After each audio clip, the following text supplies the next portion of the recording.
늘 다니던 미디안 광야에서 모세가 어느 날 떨기나무에 불이 붙는 것을 보았습니다. 이는 사막에서 흔히 볼 수 있는 광경이었습니다. 그런데 신기하게도 금방 꺼져야 할 불이 없어지지 않고 계속 타고 있었습니다. 그래서 모세가 주목하여 들여다보니 그때 하나님께서 말씀하시기를 내가 선 곳은 거룩한 땅이니 신발을 벗으라 라고 하셨습니다.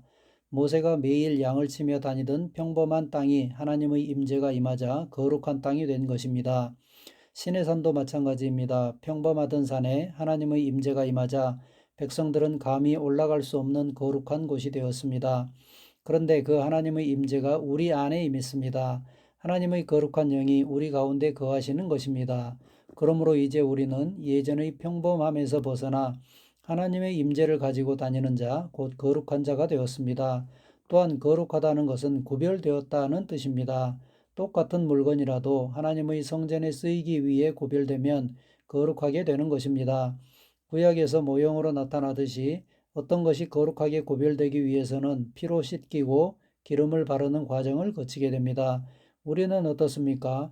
그리스도의 보혈로 씻긴 바 되었고 성령의 기름 부음을 받았습니다. 그러므로 우리는 하나님의 나라와 의를 위해서 거룩하게 구별된 사람이라고 할 수 있습니다. 거룩하게 하시는 이 예수님과 거룩하게 함을 입은 자 그리스도인들이 다 한 근원에서 난지라. 그러므로 형제라 부르시기를 부끄러워하지 아니하시고. 히브리서 2장 11절. 거룩하게 하시는 예수님과 거룩함을 입은 우리 모두는 다 한 분 하나님으로부터 나왔습니다. 하나님께서 예수님을 낳으셨고 우리도 낳으셨습니다. 그래서 예수께서 우리를 형제라고 부를 수 있게 된 것입니다. 예수님께서 이 땅에 살아계신 동안에는 사람들을 형제라고 부르신 적이 한 번도 없었습니다. 가장 가깝게 표현하신 말이 친구였습니다. 그러나 부활하시고 처음 마리아를 만나셨을 때 예수님께서는 너는 내 형제들에게 가서 이르되 내가 내 아버지 곧 너희 아버지 내 하나님 곧 너희 하나님에게로 올라간다 하라 라고 말씀하십니다. 요한복음 20장 17절. 드디어 예수님께서 우리의 형제가 되고 하나님께서 우리의 아버지가 되신 것입니다. 너희는 택하신 족속이요 왕 같은 제사장들이요 거룩한 나라요 그의 소유가 된 백성이니. 베드로전서 2장 9절. 우리는 택하신 족속 왕 같은 제사장 거룩한 나라로 부름받은 시온의 백성들입니다. 우리는 스스로 의인이자 거룩한 자라고 담대하게 말할 수 있는 그런 자리에 놓여 있습니다. 네 번째, 우리가 받은 의인은 완벽한 의입니다. 우리가 거듭날 때 받은 의는 그 자체로 완벽한 하나님과 같은 의입니다. 본성은 그런 것입니다. 사람이면 사람이지 반은 사람이고 반은 동물인 본성은 없습니다. 예수님께서 받으신 의의 수치가 100이라면 우리도 50만큼이 아니라 똑같이 100만큼의 의를 받았습니다. 우리는 본성적으로 예수님만큼 의롭습니다. 그러므로 우리가 가진 의는 이제는 더 강해지거나 성장할 여지가 없습니다. 다만 우리가 그 의를 의식하는 의식이 자랄 뿐입니다. 방금 거듭난 새 신자와 신앙생활을 오래 한 성도의 삶에서 의가 다르게 나타나는 이유는 그들이 가진 의의가 달라서가 아니라 의의를 인식하는 의식 수준이 다르기 때문입니다. 영적으로 성숙하고 의식이 자랄수록 의인으로서의 행동이 더 많이 나타나게 됩니다. 그렇다면 의식을 어떻게 증가시킬 수 있을까요? 하나님의 말씀을 아는 지식이 우리를 온전케 하므로 우리가 의인이라는 사실을 알고 그에 관한 말씀을 많이 고백할수록 의식이 증가합니다. 앞서 언급했듯이 말씀의 폭격을 가하는 것입니다. 그것이 우리의 혼을 다루고 의식을 변화시키는 가장 효과적인 방법입니다. 다섯 번째, 우리는 믿음을 통한 새로운 탄생으로 의롭게 됩니다. 예수께서 우리의 범죄로 인해 들여지셨고 또 우리를 의롭게 하시기 위해 일으켜지신 사실을 믿음으로 말미암아 우리는 그 죽음과 부활에 동참하여 새롭게 거듭나고 그리스도의 의를 받게 됩니다. 로마서 3장 22절. 곧 예수 그리스도를 믿음으로 말미암아 모든 믿는 자에게 미치는 하나님의 의인이 차별이 없느니라. 빌립보서 3장 9절. 그 그리스도 안에서 발견되려 함이니 내가 가진 의인은 율법에서 난 것이 아니요 오직 그리스도를 믿음으로 말미암은 것이니 곧 믿음으로 하나님께로부터 난 의라. 우리가 가진 의인은 믿음을 통하여 주어지는 것임을 여러 성경 구절에서 확증하고 있습니다. 율법의 의인은 행동에 따라 주어집니다. 그러나 우리가 받은 의인은 믿음으로 말미암아 차별 없이 완전하게 주어지는 것입니다. 로마서 10장 1절에서 10절 형제들아 내 마음의 소원과 이스라엘을 위해 하나님께 드리는 기도는 그들이 구원받게 되는 것이라. 내가 그들에 대해 증거하노니 그들에게는 하나님께 대한 열성은 있으나 지식을 따라 된 것이 아니니라. 이는 그들이 하나님의 의를 모르고 자기들의 의를 세우려 함으로써 그들 스스로 하나님의 의에 복종치 아니하였음이니라. 그리스도께서는 믿는 모든 사람에게 의가 되시고자 율법의 끝이 되셨느니라. 모세도 율법에서 난 의에 대해 기록하기를 율법을 행하는 사람은 그것들로 인하여 살리라고 하였느니라. 그러나 믿음에서 난 의인은 이같이 말하기를 내 마음에 누가 하늘에 올라갈 것인가 하지 말라 하였으니 그것은 그리스도를 위로부터 모셔 내리려는 것이요 또한 누가 깊은 곳으로 내려갈 것인가 하지 말라 하였으니 그것은 그리스도를 죽은 자들로부터 다시 모셔 올리려는 것이라.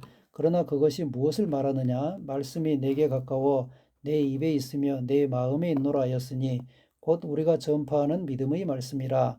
내가 내 입으로 주 예수를 시인하고 또 하나님께서 그를 죽은 자들로부터 살리신 것을 내 마음에 믿으면 구원을 받으리라. 이는 사람이 마음으로 믿어 의에 이르고 입으로 고백하여 구원에 이르기 때문이라. 이는 자기 의를 내세우면서 하나님께서 주시는 의의 선물을 받지 않는 이스라엘 사람들에 대한 안타까움으로 사도 바울이 쓴 글입니다. 그들은 하나님에 대한 열성이 있었습니다. 열심히 율법을 지키고 종교적으로 살았습니다. 그러나 그것은 올바른 지식을 따른 것이 아니었습니다. 2절 주변의 그리스도인 중에서도 이런 경우를 쉽게 찾아볼 수 있습니다. 열심은 있지만 너무 낮은 계시 안에 머무르므로 열매가 없는 경우입니다. 내 백성이 지식이 없으므로 망하는도다. 호세아 4장 6절 여기에서 지식이란 문맥상 하나님을 아는 지식을 의미합니다. 하나님을 아는 지식, 진리에 대한 지식만이 우리가 가진 능력을 실제가 되게 만들어줍니다. 우리 안에 하나님의 의가 이미 주어졌는데 그것을 모르고 여전히 자기 의를 내세운다면 이것이야말로 하나님께 복종하지 않는 것입니다. 3절 그들은 행동을 똑바로 해야 의로움을 인정받는다고 믿기 때문에 착하고 바르게 살려고 끊임없이 노력하지만 4절 이는 마치 세탁기라는 편리한 기계가 나왔는데도 굳이 손빨래를 고수하는 것처럼 더 좋은 언약이 주어졌음에도 불구하고 그것을 받아들이지 않고 스스로를 율법에 묶어두는 것에 지나지 않습니다. 예수님께서 이미 다 이루셨습니다. 대체 누가 그런 일을 할 수 있느냐? 어떻게 그런 일이 가능하냐라는 질문은 필요치 않습니다. 6절에서 7절 다만 우리는 말씀을 믿을 뿐입니다. 하나님께서 그리스도 안에서 우리를 누구라고 하시는지 우리가 무엇을 가졌고 무엇을 할 수 있다고 하시는지를 심령으로 받고 입으로 고백하는 것만이 오직 우리의 할 일입니다. 8절 우리는 예수의 부활을 믿고 그분을 주님으로 고백함으로써 구원을 받았습니다. 9절에서 10절 그런데 이는 비단 구원에만 국한되는 것이 아니라 믿음의 삶 전체를 관통하는 원리입니다. 우리는 구원받은 이후에 다른 모든 분야들도 믿고 고백하는 원리를 따라 취하게 됩니다. 사람이 마음으로 믿어 의에 이르고 의는 하나님 앞에 아무런 정죄감이나 열등감 없이 설 수 있는 상태입니다. 즉 하나님과 바른 관계를 맺게 되어 그분께서 주시는 복을 받기 합당한 상태가 되는 것입니다. 그런 상태에 이르기 위해서는 단지 믿는 것만으로도 충분합니다. 그러나 입으로 고백하여 구원에 이르느니라. 즉 그것이 실제가 되는 것은 우리가 입으로 고백할 때입니다. 믿음이 마치 댐에 물을 가득 채우는 것과 같은 역할을 한다면 고백은 수문을 열어 물이 쏟아져 나오게 하는 역할을 하는 것입니다. 예를 들어 질병으로부터의 구원을 생각해 봅시다.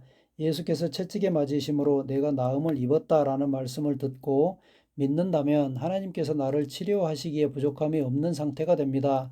그러나 실제적으로 치유가 나타나게 하려면 믿는 바를 말로 선포해야 합니다. 이것이 원리입니다. 이 책에서 다루는 다른 모든 복음의 신조들도 이 원리를 따를 때 우리 삶에 실제가 되어 나타날 것입니다.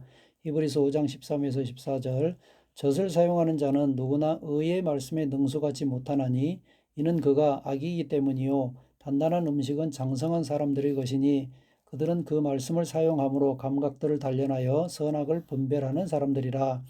의의 말씀에 능숙하지 못한 자는 영적 어린아이입니다.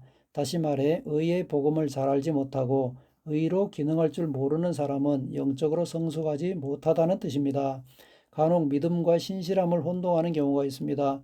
무조건 열심히 기도하고 봉사한다고 해서 영적 성숙이 일어나고 믿음의 삶을 사는 것은 아닙니다. 물론 믿음에는 신실함이 요구되지만 단지 신실함만 가지고서는 믿음의 열매를 맺을 수 없습니다. 우리는 이 복음의 능숙한 자, 의식의 능숙한 자, 왕국의 법칙에 따라 온전히 기능하는 자가 되어야 합니다. 그것이 영적으로 성숙한 자의 삶입니다.